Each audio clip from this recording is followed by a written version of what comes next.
Today, we're diving into a powerful story about knowledge, patience, and the hidden wisdom behind some of life's most baffling events.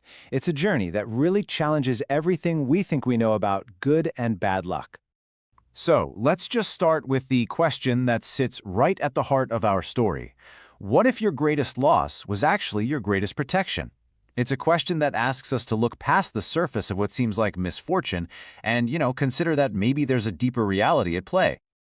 Our story kicks off with the Prophet Musa. You probably know him as Moses, a man of incredible wisdom and status. But one day, God reveals something incredible to him. There's another man out there, a servant of God, whose knowledge is even deeper, even more profound than his own. Now, the knowledge this man had wasn't something you could get from books or teachers. It was a special, divinely inspired wisdom directly from the source. It's called ilm laduni. And so God commands Musa to seek this man out and to learn from him with absolute, unwavering patience. So, Musa's quest was set. He was so determined, he said he'd travel for ages if he had to. And get this, his only guide was this one pretty bizarre, miraculous sign, a fish that would literally spring back to life the moment he reached his destination. And sure enough, at the exact spot where two seas met and that fish made its miraculous escape, Musa found him, a man known as Khidr, the servant blessed with that special, direct knowledge from God.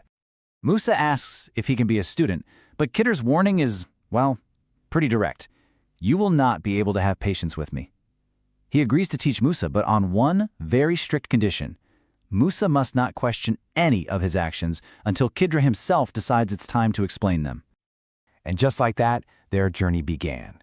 Musa gave his word, but that promise of patience, it was about to be put to the ultimate test, and I mean immediately. Okay, so here's the first test. They get a free ride from these poor, kind fishermen. But once they're out on the water, Khidr just gets up and smashes a hole in the very boat that's carrying them. For Musa, a prophet of justice, this was just unthinkable, a total betrayal. He couldn't stop himself from speaking out against what looked like a horrible injustice to people who had shown them nothing but kindness. Khidr doesn't argue. He doesn't get defensive. He simply reminds Musa of their deal. And Musa, realizing his mistake, quickly apologizes and promises he'll stay quiet. Now, if you thought that was shocking, the second test is on a whole other level. As they're walking along, they see a group of kids playing. Khidr walks up to one of the boys and, in a single moment, takes his life. This was just too much. I mean, we're not talking about damaged property anymore. This was an innocent life. For Musa, it was a straight-up, horrific crime, and he protested with even more force than before. After another gentle reminder from Khidr, they continue on. By now, they're exhausted, they're hungry, and they arrive at a village, but the locals are just awful. They completely refuse them any food or hospitality.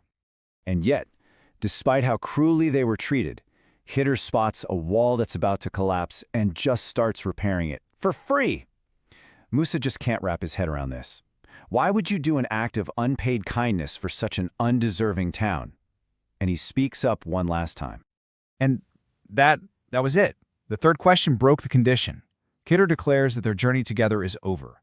But he says, before we part, I'll finally tell you the hidden meanings behind everything you saw. Okay, so now we get to the big reveal. This is the moment where every action that seemed cruel, that seemed like a crime, is about to be reframed as an act of profound, hidden mercy. First, the boat.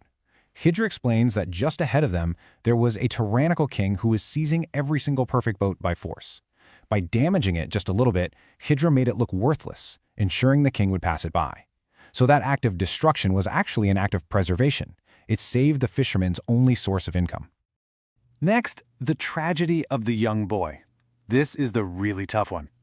Khidr reveals the boy was destined to grow up into a tyrant who would bring immense suffering to his faithful parents.